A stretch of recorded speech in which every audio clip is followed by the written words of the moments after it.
السلام عليكم خواتاتي الغاليات، ان شاء الله تكونوا بخير وعلى خير وما نقصكم حتى خير. نهاركم مبروك ومرحبا بكم في فيديو جديد.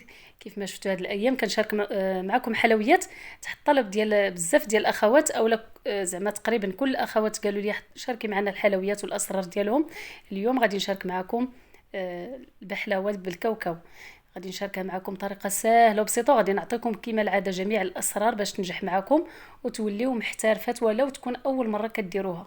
بقاو معايا وبقاو يعني الاخوات ما تدوزوش الفيديو كتبقاو تجروه، حيت كيكونوا بزاف ديال النصائح وبزاف ديال الحيل والتدابير في وسط الفيديو وكنلقاهم في التعاليق. فبقاو معايا حتى الاخير، منها كتدعموا القناه ديالي ولا الفيديو بالمشاهده، ومنها كتلقاو دوك المعلومات اللي كنبقى كنعطيكم. راه جميع الاسرار وكاع داكشي اللي كنعرف وكنخدم به راه كنعطيه لكم.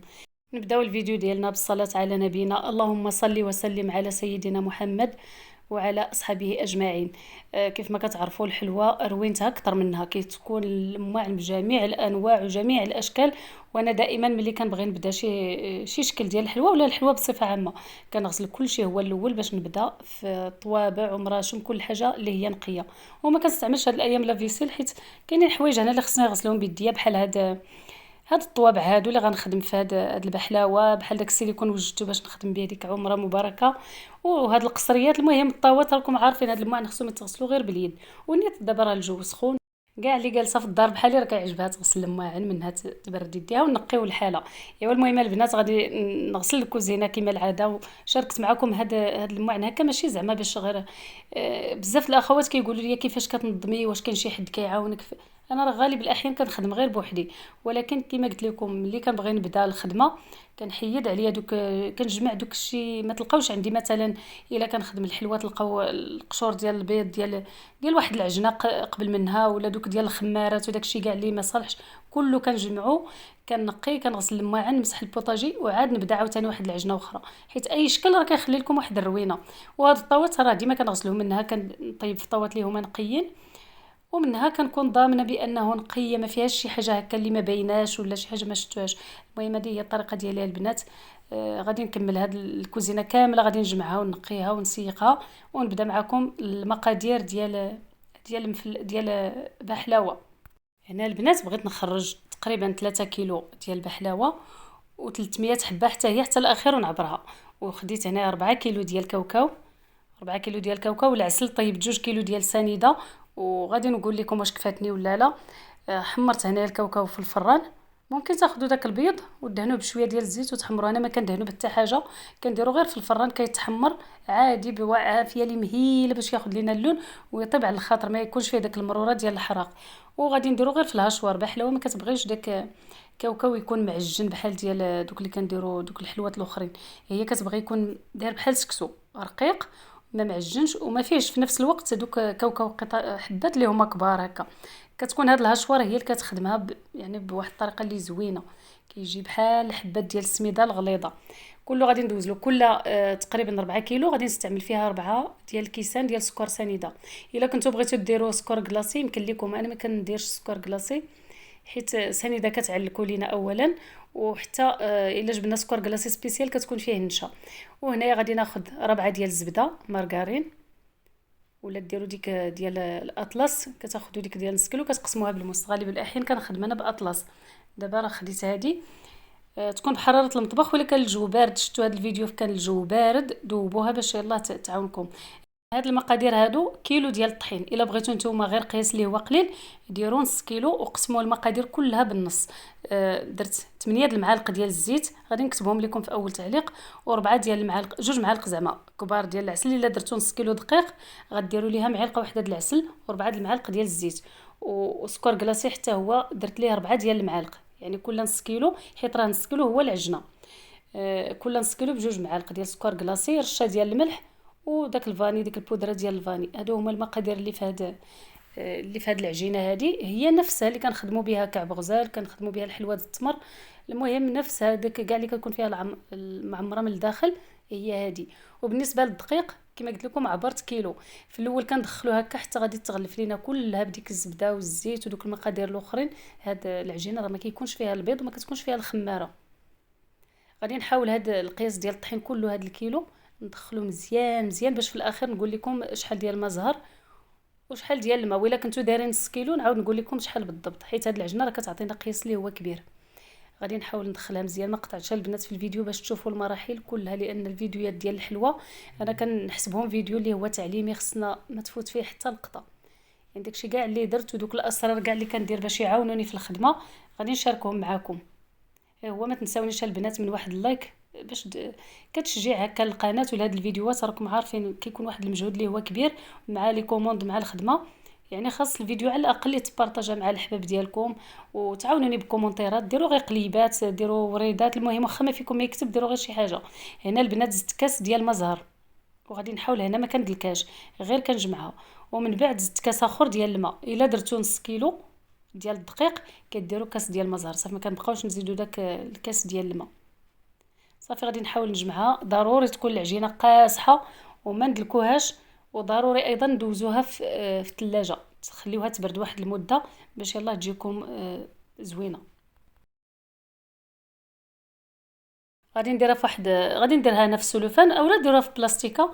ضروري تخليوها حيت راه ما دلكناها ما والو، خليوها ترتاح في الثلاجه تقريبا واحد نص ساعه، على الاقل نص ساعه بين ما تصوبوا الحشوه. وعاوتاني هذيك الحشوه ديال الكاوكاو ما تسبقوهاش راه كتشرب، خليوها اخر حاجه تصوبوها صافي. غادي نحط هذه في الثلاجه باش تدوز واحد المده. من الاحسن حتى الا خدمتوا العجينه بالليل وخليوها تبات في الثلاجه والصباح تصوبوا الحشوه. هذا راه كاوكاو 4 كيلو ديال الكاوكاو مطحونه مع 4 الكيسان ديال السكر. وهنايا وجدت واحد هنايا معلقه القرفه. غنعطيكم القياس ديال 2 كيلو ديال الكاوكاو وانتم قسموها على النص الا بغيتو ديروا غير كيلو. وهنايا 6 المعالق ديال الزبده، وفي هنايا رشيشه د الملح وشويه د المسكه الحره وقطيرات ديال الزهر ديال روح الزهر انا غنوريها لكم. والعجينه هي حيتها من الثلاجه. وبالنسبه للبنات الاخوات اللي سولوني على هذه، هذاك النهار فاش شاركتها معكم في الفيديو اللي فات قالوا لي بزاف الاخوات زعما واش كتبرد واحد البلاصه اللي هي كبيره. انا الكوزينه ديالي فيها 4 متر على 3 متر و40 يمكن ولا 60، المهم قريبه 4 على 4. وما شاء الله راه كنحطها هنا والفران خدام، ومع ذلك راه زعما كتبرد. راه هي من بعد الله اللي كتهز عليا من هذا الصهد ديال الفران. راكم عارفين بعض المرات راه كنكون شاعله ديال الضو، حيت كما شفتوا قبيله راه طيبت الفقاس كنكون شاعله ديال الضو، هذا ديال الغاز والبوطه يكون الصهد بزاف. هذه شاده مزيان شاده بواحد الفيسات فيها 50 واط. 50 واط البنات راه ما كتاكلش الضو نهائيا، وتبارك الله راه بارده، خصوصا الا كنتو جالسين وكتمتعوا بديك البروده ديالها. انا هنا راه كتهز عليا شويه من هذه الحراره هذه، يعني مضطره ما عندي ما ندير. الخدمه راه ملي كتكون عاوتاني الخدمه راه ضروري خصنا نخدم، واخا يكون الصهد واخا يكون. المهم هي خليتها في الكوزينه ما كنحيدهاش من الكوزينه نهائيا. غتلقاو المعلومات ديالها راه فايت اللي دوزتها في الفيديو خاص بها، وعاوتاني الفيديو اللي فات ديال البارح شفتوها عندي فوق البوطاج.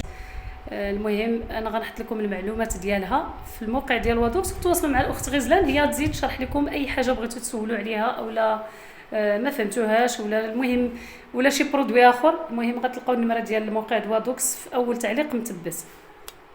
ايوا هنا غادي نرجع نعجن معكم اولا نصاوب معكم هذه الحشوه. هذه راه كتجي ساهله البنات، ممكن نفس الطريقه ديروها باللوز ولكن بحلاوه.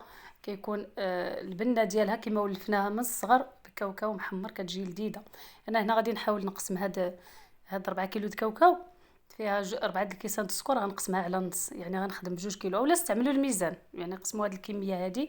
وهنايا زدت هذيك البودره ديال الفاني، وغادي نزيد ليها 2 معالق 3 4 د المعالق ديال الزيت. ولا كنتو دايرين كاوكاو محمر اولا مقلي في الزيت ما ديروش هاد الزيت هذه نهائيا، كتكون في الكاوكاو.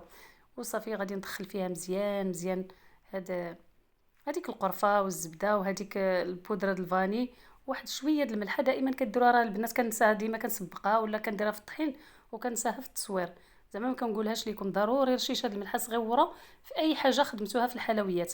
وغادي نبدا كنخدم. ما ديروش مزهر البنات، الاخوات اللي كيستعملوا هذه ديال الكاوكاو وكيديروا لها مزهر راه كتجمع لكم وكتولي بحال كتعذبكم في الخدمه. خصكم ضروري تعاودوا تخدموا. حنا ما كنديروش مزهر نهائيا في هادو باش تجيكم سهله في الخدمه وتجيكم كتجمع. هذه دابا كنتزيدوا عليها غير معلقه مزهر غتولي غادي تجمع دير بحال درتو فيها الماء ولا المهم ما كتجيش زوينه. ها هي العجينه بعد ما ارتاحت تقريبا واحد نص ساعه في الثلاجه بارده وزوينه. هنا واخا ما تدلكوهاش قد ما جلسات في الثلاجه تجلس حتى اليومين، راه ما كيوقع ليها والو، بالعكس كتزيد كتولي مطاوعه في الخدمه وكتجيكم كتسهل عليكم الخدمه. غادي ناخذ واحد القياس. المهم غادي او الحاجه اللي كندير لها باش كتجيني بحال داك العجين المرمل وكتجي بحال مورقه من الداخل، كنديروا لها الخدمه اللي كنديروا للشباكيه وكنديروها للمعسلات. هاد الطويه هادي كتجي زوينه في اي حاجه بغيتو تعمروها ولا ديروا حشوه، ديروا هاد الطريقه في الاول وصافي. غادي نديرها عاوتاني في بلاستيكه حيت هي راه كتنشف. الا خليتو العجينه معريه وخليتوها فوق البوطاجي وحتى تكملوا هكا راه كتلقاوها نشفات وسهله كتهرس صافي، ما كتبقاش كتعاونكم في الخدمه. صافي شوفوا ملي ارتاحت راه جات زوينه. واهم حاجه ديروا العجينه قاصحه، ما ديروهاش جاريه باش هكا ما تعذبكمش في الخدمه، وكتعطيكم بحلاوه اللي هي مقرمشه ما كتجيش رطبه. وزوينه هاد العجينه البنات، ولا هاد الطريقه ديال البحلاوه ساهله غادي تعجبكم. ديروا ولو ديروا جوج كيسان، ديروا طاوه صغيره وتصاوبوا بحلاوه بهاد الطريقه راه كتجيكم زوينه بزاف. غادي ندلكها وغادي نحاول ما امكن نجيبها قياس الطاوه. انا راه كنبقى كندلك هكا حتى كتكون كبيره وكنحيد لها دوك الجناب، يعني ما كنبقاش كنحط فوقها الطاوه ونعبر ونقطع. كتجيبوها غير هكا باش دوك الا قطعتوها من زعما قطعتوها في قياس في البوطاجي كيهربوا لها دوك القنات وكتولي عندكم العجينه بحال كتجمع. ها نتوما شوفوا الطريقه ساهله. هنا ما غادي نعبرها ما والو حتى غادي نحطها صافي. غادي نحطها في الطاوه. بالنسبه للطاوه الا كنتو خايفين تلصق لكم حيت هاد العجينه فيها الزبده ما غاديش تلصق. الا كنتو خايفين ما ديروش الورق ديال المطبخ في بحلاوه، ما ديروش السيلباط. غنقول لكم علاش. ولكن الا خفتو تلصق لكم الطاوه دهنوها بشويه ديال الزبده. ما كنديروش الورق وما كنديروش هذيك السيلباط. الا درنا السيلباط راه ملي نكونوا كنقطعوا بالموس غنجرحوها كامله غادي نضيعوا فيها ونخسروها. درتو الكاغيط راه كيتقطع طريفات وكيعذبكم عاوتاني باش تحيدوه. صافي خدموها نيشان على الطاوه. وغادي ناخذ هاد الدلاك هذا ونبقى نقاد حتى غادي نعمر ليها الجوانب مزيان مزيان. ضروري تكون هكا باش ما يهربش لينا العجينه وتجمع. عاد دابا غادي نقطع عليها دوك الحواف ديالها بحال هكا. خذوا موس ولا جراره بحال هكايا ديال وصافي. غادي نحيد هذوك القنات كاملين. ها هي جايه عبار وفي نفس الوقت ما هرباتش، ماشي بحال الا قطعتوها في الطاوه فوق البوطاجي بداك العبار ملي كتحطوها كتجي شويه بحال الجمعات. صافي هانتوما الطاوه هنايا راه غير دهنتها بشويه ديال الزبده حيت يلاه غسلتها. خفت عاوتاني لا تكون هكا تشد ليا في الطاوه راه ما كتلصقش العجينه ملي تكون فيها الزبده. ها هي الحشوه راه تقريبا غادي نعمرها تقريبا بهذا الشيء كامل حيت الطاوه كبيره. شفتو كي دايره الحشوه البنات، ماشي هذيك اللي كنعلكوها حتى كتولي بحال العقده. هذه راه كتكون غير هكا. الا شديناها راه كتجمع ولا طلقناها راه كتفرتت بحال هكا. وداك القوام اللي فيها ملي غطيب راه تعلك مع العسل راه كتجي من داك الشيء الرفيع. وحاولوا ما ديروهاش رقيقه بزاف حيت البحله الا كانت رقيقه ما كتكونش زوينه، كتكون بحال يابسه او لا رقيقه ما عطياش العين. نديروا هاد الطبقه هذه ونقادها ونزيد نعمر. المهم حتى غتجيني داك القياس اللي بغيت. انا بغيتها تجيني شويه هكا عامره تكون طالعه شويه ماشي بزاف ولكن المهم شويه. العجينه ديال التحت ما تغلطوهاش بزاف باش هكا تجيكم طيبه وتجي قياس. هنا غادي ناخذ هذا الدلاك وانا كندلك مزيان مزيان. دلكم مزيان باش تضمنوا انها تلاصقت هذيك الحشوه ما تبقاش هكا كتفرتت اولا تكون ما مشى زعما ما مشداش هكا في الداخل ديالها. ملي نكونوا كنقطعوها خصها تبقى كيما هي. صافي غادي نحاول نعمر كاع الجناب كاملين ونشوف عاوتاني باش ندير العجينه من الفوق ديالها. غنخلي الفيديو خدامه البنات حتى ان شاء الله عاوتاني نوصلوا العجينه.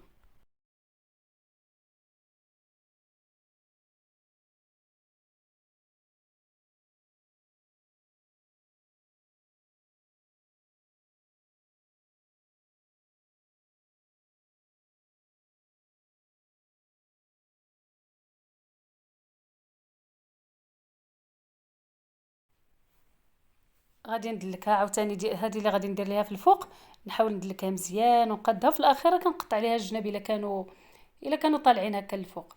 هانتوما شوفوا الطريقه وحاولوا ما امكن ترققوها وتجي قياس واحد، ما تجيش جهه طالعه وجهه هابطه سواء في هذيك ديال الكاوكاو سواء في العجينه.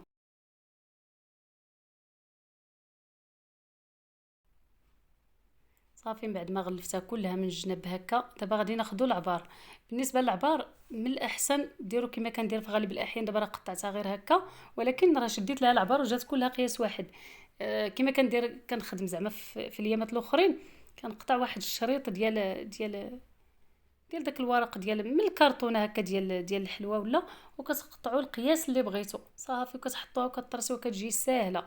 ولكن انا راه بعض المرات كنطرسيها غير بيدي، كاع ما كنستعمل حتى داك الموس، والحمد لله كتجيني هي هذيك مقاده في التقطاع ديالها. يعني راه غير الاول في الحاجه اللي كديروا اليوم وديروها غدا وديروها المره الجايه، راه يدكم كتولفها، وفي اول مره راه كتجيكم شويه كتعصبوا معاها. المهم استعملوا الحوايج اللي يعاونوكم، ديروا مسطره ولا ديروا داك الورقه اللي قلت لكم وعبروها على حسب هذا الشريط هذا، وكتقطعوها بهذا الشكل. وحاولوا تدخلوا الموس مزيان حتى يتقطع لكم العجينه اللي في التحت، يعني ضروري تقطعوا حتى ديك العجينه اللي كتكون لتحت ماشي غير الفوق، وراه ما كتفتت ما كيوقع ليها والو. نفس الطريقه غادي نقطعها كلها هكا. هذا غير كنطراسي به صافي، وغادي نقطعها في المره الجايه بحال هكا.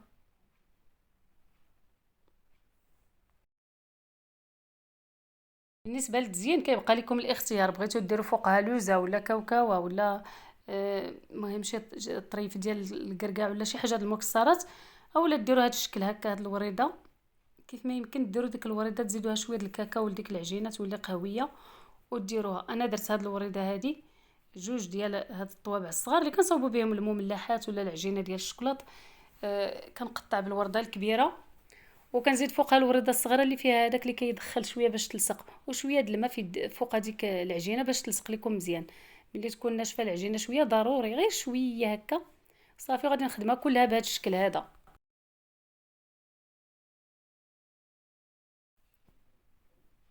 في هذه اللحظه بالضبط فاش ساليتها باش غادي ندوب شويه الزبده باش ندهنها، هذه اللحظه خصني نشعل الفران يسخن واحد شويه. هي كتبغي الفران يكون شويه غير شويه سخون، ماشي بحال طياب البهله ولا هي طيابها بحال طياب الحلوى د اللوز.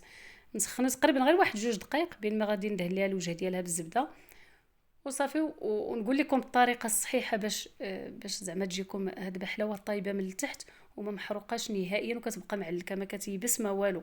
هنا خديت واحد القياس ديال الزبده ذوبته مزيان ودهنتو ليها من الوجه، كيعطينا واحد اللمعه وكيزيد يلددها لينا في الوجه، كيعطيكم داك الطياب اللي كيكون ذهبي. ضروري تدهنوها كلها. غادي ندهنها في هذه اللحظه قلت لكم شعلت الفران. الطياب ديالها البنات ما كتبغيش العافيه تكون شاعله من الفوق نهائيا، غتنقصوا عليها وتدخلوها للفران وتجي عافيه مهيله من التحت، وكتخليوها راه كتدي واحد الوقت اللي هو طويل في الفران تقريبا حتى ما بين 45 دقيقه بحال طياب الفقاس حتى ل 50 عافيه اللي هي مهيله. وكتردوا ليها البال حتى تاكدوا انها طيبه زعما من طيبه من التحت وحتى من الجناب. انا غندخلها هنايا وغنسد عليها العافيه غادي نوريها لكم جاي. بالنسبه للطياب واخا تشوفوا هنايا محمر هانتوما شوفوا هاد الجناب، ولكن حتى نتاكدوا ان هنايا طاب صافي. انا كنقيسها كنلقاها باينه من التحت بانها طيبه، راه غتبان لكم. دابا غادي ننزلها لتحت تاخذ واحد اللوين ذهبي وغادي نحيدها.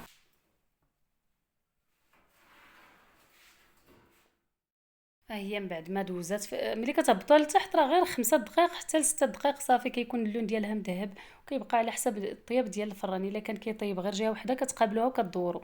الطياب ديالها هنايا راه واحد اللون ذهبي زوين بزاف. بالنسبه للعسل كنديروا عليها بالمعلقه هكا خويطات بهذا الشكل هكا. نتوما كدوزوا ما تغرقوهاش كلها، نخويو عليها 2 كيلو د العسل ولا ونخليوها لا، يعني كنديروا لها بحال هذا الشكل هذا وانتم كتخويو من الفوق وهي سخونه. بحلاوه سخونه والعسل بارد عادي.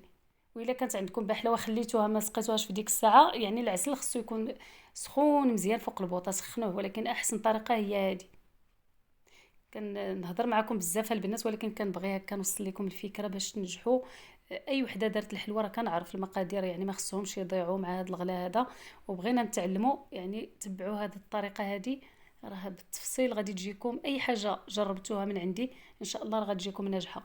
من بعد ما خليتها هنا واحد المده دوزت ليها الموس في هذوك الشريطات كاملين باش هكا نضمن انها صافي زعما الموس راه دايز فيها. وضروري نخليوها تبات. خليتها بات حتى شربت داك العسل، ما بقاتش نقيطه ديال العسل ما بقاتش فيها. هادو هما الطوات كاع اللي خدمت في هذيك العجينه اللي شفتو داك 4 كيلو د كاوكاو خرجت لي هذا القياس هذا. ها انتم شتو هذيك اللي بغيت 300 حبه اللي فيها كوموند ديال العرس درت ليها دوك الوريدات، وهذه درت ليها كاوكاو من الفوق، وكيبقاو بجوجهم شكيلات اللي هما زوينين بزاف. شوفوا بحلاوه بعد ما بات تبارك الله راه شربات داك العسل كلها. دابا غادي نديروها في لي كيسيت ولا دوك الكويغطات هادو. هاد الجوج غادي نخرج منهم 300 حبه وهذه داكشي اللي عطات، يعني غنديرو في بواطه. هذه صافي ما درتلياش هاد الوريضات حيت كيشدوا شويه اليد، وانا درت صافي غير كاوكاو عادي هو اللي درت ليها هنايا صافي. ملي تبغيو ديروا الكويغ حتى البنات في حلوه اللي كتكون كبيره على هذا الكاريط هذا، ديروا هذه الطريقه، هرسوها من الجناب، ما كتحلوهاش، كتخليو هاد المجموعه هذه اللي فيها بزاف الوريقات، وكتبقاو تضغطوا حتى كتردوها عريضه، ما تدخلوهاش وهي هكاك. بالنسبه للاخوات المبتدئات باش تجيكم مقاده اي نوع د الحلوه كيكون كبير على الكاريط، كتهرسوها في الجناب بهذيك الطريقه. وغادي نحيد، شوفوا تبارك الله ما شاء الله، هانتوما بحلاوه طايبه لتحت ديالها، طايب غزال، لون ذهبي ما محروق ما والو، دايره بحال لون الكراميل، وهذاك هو اللون اللي كيعطيكم التعليكه وطايبه مزيان. حيت راه كاينين الاخوات اللي كيجهدوا لها وكتبان لهم طايبه من الجناب، وملي كتلقاوها في الداخل كتلقاوها بيضه. وبزاف د المرات كتلقاوها في شي حلوه ديال العرس كتحيدوها من الكاغيط كتلقاو لتحت ديالها عجينه بيض.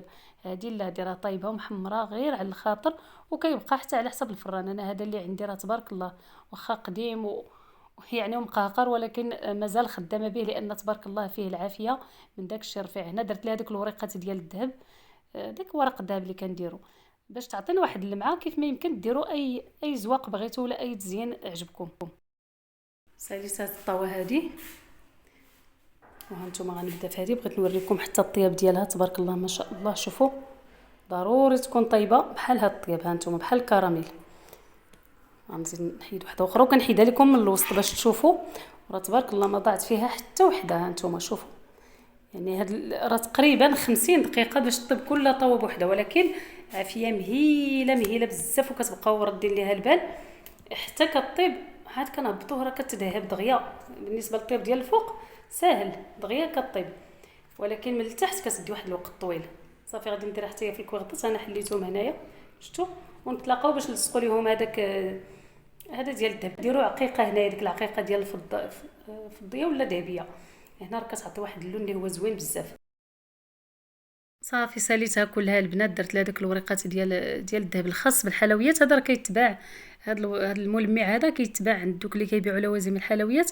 5 دراهم راه كتعطيكم واحد البواطه، ولا 10 دراهم كتعطيكم واحد البواطه هكا لاباس عليها، تخدموا بها زعما شي 2 مرات ولا.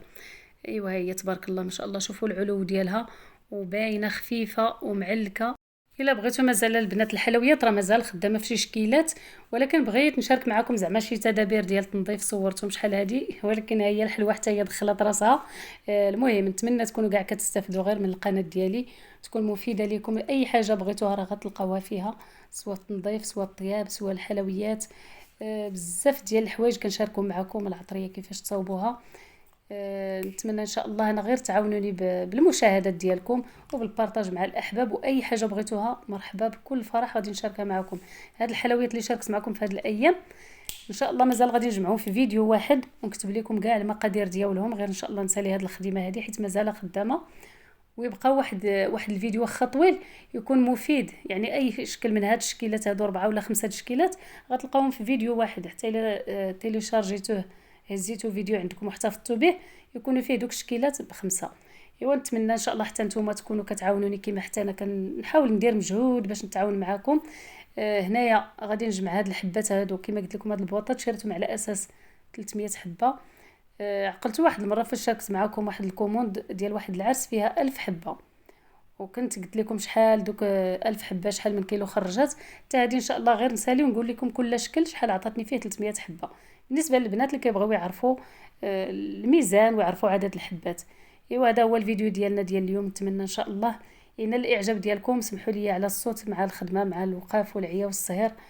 نتمنى ينال الاعجاب ديالكم هذا الفيديو. ما تنساوش تبارطاجيوه مع الاحباب والعائله. وصلنا لنهايه الفيديو، خليت لكم الراحه، الى اللقاء، السلام عليكم.